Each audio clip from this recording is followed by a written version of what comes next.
Assalamualaikum warahmatullahi wabarakatuh. Shalom, Om Swastiastu, Namo Buddhaya, salam kebajikan dan salam sejahtera bagi kita semua. Sebelumnya, izinkan saya untuk memperkenalkan diri terlebih dahulu. Perkenalkan, nama saya Purwoda Farel dari kelas Praktikum A dengan NIM 400403246 dari program studi Teknologi Rekayasa Otomasi, mata kuliah Praktikum Angkatan 2024 dengan dosen pengampu Bapak Raufik Cahyoprayogo STMT. Nah, di sini saya akan menjelaskan atau mempresentasikan tentang modul 3 yaitu serial UART. Nah, langsung saja kita masuk ke tujuan pembelajaran terlebih dahulu. Nah, jadi tujuan kita praktikum ini yaitu memahami struktur paket data UART yang terdiri dari start, data, parity, dan stop bit. Yang kedua, menganalisis efisiensi metode transfer data melalui polling, interrupt, dan DMA. Yang ketiga, mengimplementasikan manajemen data yang aman menggunakan ring buffer dan timeout parsing. Yang keempat, membandingkan fleksibilitas hardware antara STM32 dan ESP32. Nah, langsung saja kita masuk ke pembahasannya, yaitu frame data UART atau start, data, parity, dan stop bit. Nah, jadi dalam komunikasi UART, informasi dikirimkan dalam unit paket yang disebut frame data. Karena bersifat asinkronus, setiap frame dimulai dengan start bit atau logika rendah, yaitu bernilai 0. Untuk menyinkronkan detak pengirim dan penerima, setelah itu diikuti oleh data bits yang membawa informasi utama. Nah, biasanya data bits ini terdiri dari 8 bit. Dan parity bit yaitu opsional sebagai mekanisme pengecekan kesalahan sederhana. Yang terakhir, frame ditutup dengan stop bit atau logika tinggi yang bernilai 1 untuk menandai akhir transmisi satu paket data sebelum memulai frame berikutnya. Nah, sinyal idle pada jalur UART biasanya berada pada logika tinggi sehingga start bit berfungsi sebagai pemicu transisi yang mendeteksi awal data. Nah, selanjutnya yaitu konfigurasi SN1 dan baud rate. Nah, jadi konfigurasi 8N1 adalah standar industri yang paling umum digunakan, yang berarti terdapat 8 bit data. N-nya artinya no parity dan 1 stop bit. Nah, agar komunikasi ini berhasil, kedua perangkat harus memiliki baud rate atau kecepatan bit per detik yang identik. Misalnya nih, 9600 atau 115200 bps. Nah, ketidaksesuaian baud rate akan menyebabkan data yang diterima menjadi karakter acak atau korup karena kegagalan sinkronisasi waktu pada level bit. Nah, baud rate ini menentukan durasi setiap bit di dalam kabel, sehingga penyimpangan kecil sekalipun dapat menyebabkan akumulasi error pada data bit terakhir. Selanjutnya yaitu perbedaan polling dan interrupt dan DMA. Jadi, terdapat 3 tingkatan efisiensi dalam menangani UART. Nah, polling itu sendiri adalah metode di mana CPU terus-menerus menunggu register data yang seringkali menyebabkan pemborosan sumber daya prosesor. Nah, sedangkan interrupt lebih cerdas karena CPU hanya akan merespon saat ada data masuk melalui handler khusus yaitu ISR. Sedangkan DMA atau Direct Memory Access adalah metode paling efisien karena memindahkan data langsung dari peripheral ke memori tanpa melibatkan CPU sama sekali, sehingga prosesor dapat menjalankan tugas berat lainnya secara simultan. Nah, penggunaan DMA sangat direkomendasikan pada aplikasi dengan throughput data tinggi agar resiko overrun error dapat diminimalisir. Selanjutnya yaitu UART pada ESP32 dan STM32. Nah, secara hardware, ESP32 menawarkan fleksibilitas tinggi dengan 3 port UART yang bersifat pin remappable, di mana jalur TX atau RX bisa dipindah ke hampir semua GPIO melalui fitur GPIO matrix. Sebaliknya, STM32 menyediakan hingga 3 atau lebih peripheral USART yang memiliki fungsi pin tetap atau Fixed Alternate Function, namun unggul dalam fitur sinkron dan dukungan hardware flow control yang sangat stabil untuk standar industri. Fleksibilitas ESP32 memudahkan desain jalur PCB karena kita tidak terpaku pada pin tertentu, sementara keunggulan STM32 terletak pada banyaknya variasi mode komunikasi yang didukung oleh satu periferal. Selanjutnya yaitu konsep ring buffer, framing, CRC, dan timeout parsing. Nah, untuk menangani aliran data yang cepat dan mencegah kehilangan data atau datanya itu loss, digunakan ring buffer atau circular buffer. Nah, jadi fungsi dari ring buffer itu sendiri yaitu sebagai wadah penyimpangan sementara yang bekerja secara terus-menerus, di mana dalam sistem yang kritis kita bisa menerapkan framing data ini atau penanda awal atau akhir pesan, dan CRC atau cyclic redundancy check, yaitu untuk memastikan integritas data dari gangguan sinyal elektromagnetik. Nah, selain itu, timeout parsing digunakan untuk memutus proses pembacaan jika data tidak lengkap dalam durasi tertentu, memastikan sistem tidak terjebak dalam kondisi infinite loop saat menunggu kiriman data yang hilang. Nah, kita langsung ke percobaan yang pertama, yaitu tentang kontrol LED pada ESP32 menggunakan komunikasi UART dan GUI Python. Berikut adalah simulasinya. Nah, berikut ini adalah program dari ESP32 yang dimana kita menggunakan serial UART. Nah, ini adalah programnya seperti ini. Programnya. Setelah itu, nah di sini kan ada long frame, height, width, frontnya console, state-nya disable, insert background-nya ini. Setelah itu langsung saja kita run Python file untuk menampilkan GUI-nya. Nah, di sini sudah tampil untuk GUI dari ESP32 UART-nya. Nah, setelah itu kita hubungkan ke hardware-nya, maka dia akan mendeteksi.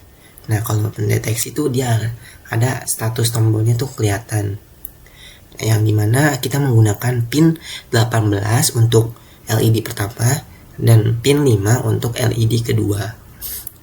Untuk LED pertama tuh yang status tombolnya itu yang, sedangkan untuk kontrol LED pertama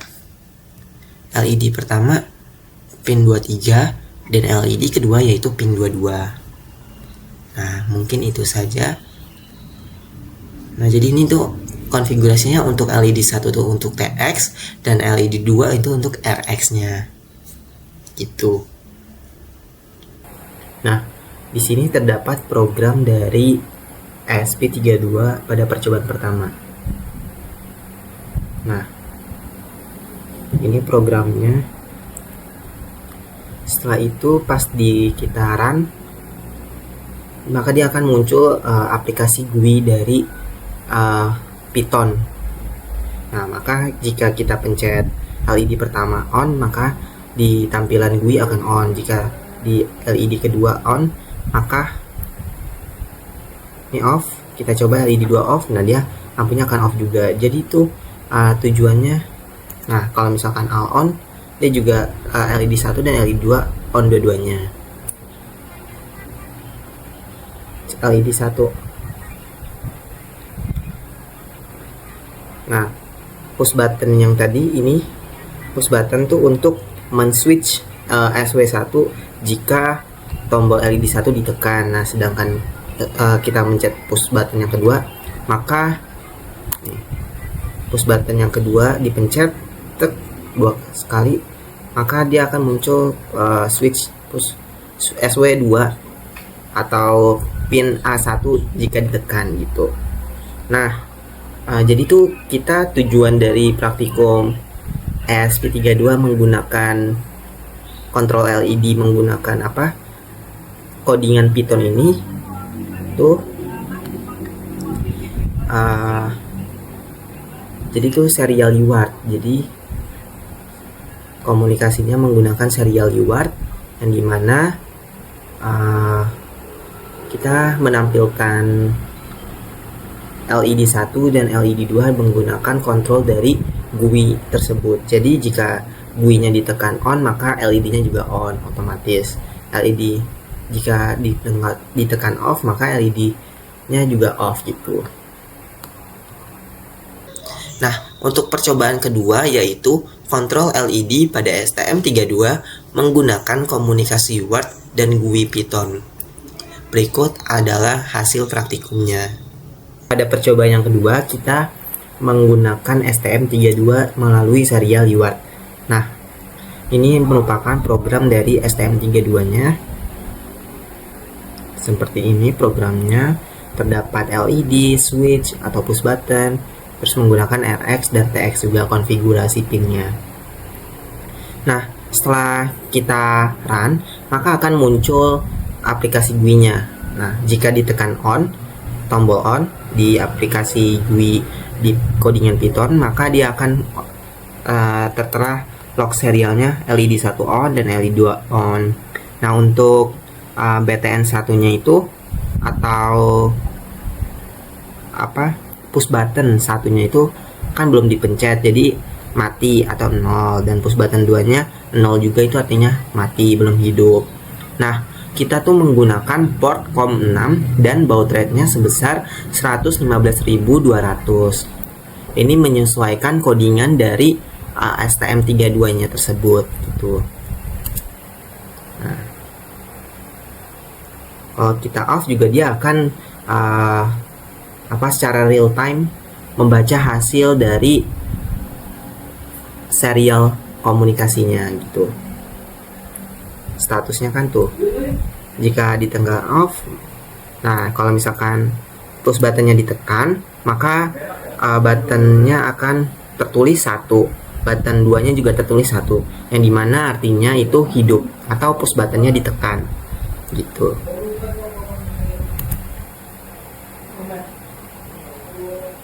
Di sini terdapat hardware menggunakan STM32 yaitu serial UART-nya. Di sini kita sudah jalankan. Nah, maka dia akan seperti ini hardware-nya. Jika ditekan,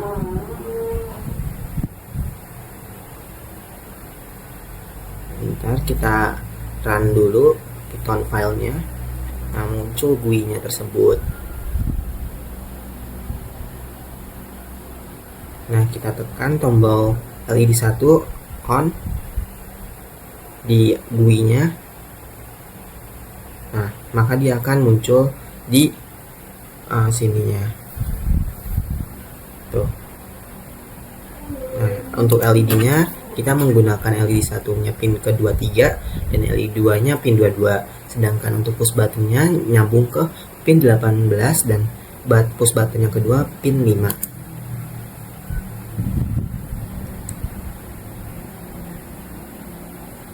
Nah, jika ditekan tuh, dia akan kedap-kedip seperti itu. Nah, selanjutnya yaitu percobaan ketiga tentang komunikasi full duplex antara STM32 dan ESP32. Berikut adalah hasil praktikumnya. Nah, selanjutnya di sini terdapat program dari percobaan yang ketiga yaitu full duplex. Nah, untuk LED yang pertama kita menyambungkannya dengan PA0, untuk LED kedua kita sambungkan ke PA1, untuk LED ketiga PA2, dan untuk LED keempat PA3. Nah, untuk switch 1 atau push button yang pertama kita sambungkan ke PB0, dan untuk ke push button yang kedua kita sambungkan ke PB1, yang dimana jika kita pencet push button maka dia akan menyala atau hide. Tuh. Nah, ini untuk programnya sendiri.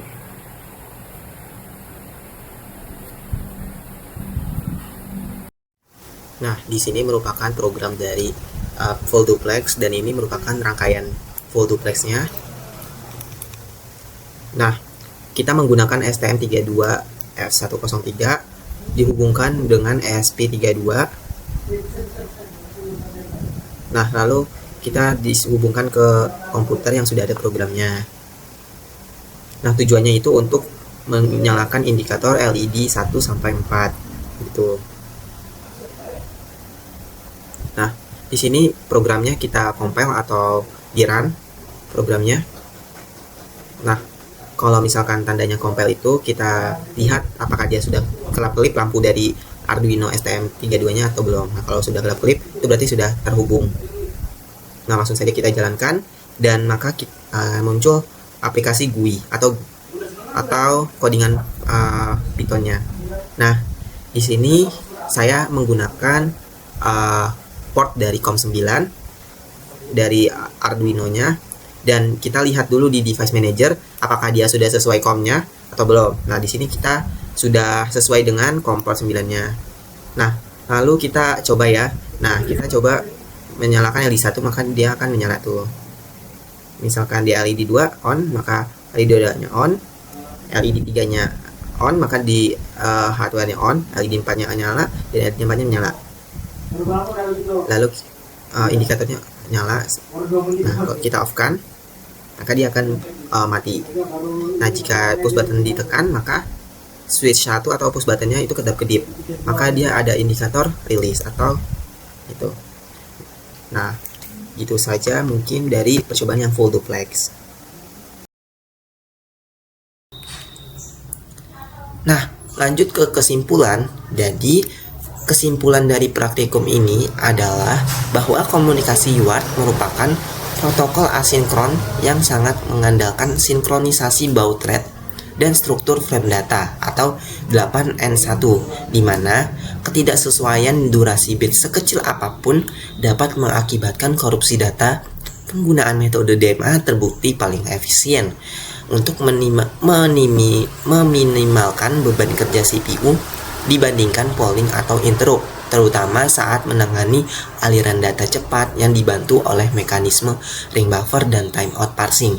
Nah, ini gunanya untuk mencegah kehilangan informasi datanya. Nah, jadi perbandingan arsitektur menunjukkan bahwa ESP32 unggul dalam fleksibilitas konfigurasi pin atau remappable, sementara STM32 menawarkan stabilitas peripheral UART yang lebih kompleks untuk standar industri. Secara keseluruhan, penerapan framing dan CRC menjadi lapisan krusial untuk menjamin integritas data terhadap gangguan sinyal, memastikan sistem embedded tetap responsif dan tangguh dalam pertukaran data secara real time. Nah, mungkin itu saja yang bisa saya sampaikan mengenai materi serial UART. Kurang lebihnya mohon maaf, semoga dapat dipahami lebih lanjut lagi. Terima kasih. Wassalamualaikum warahmatullahi wabarakatuh.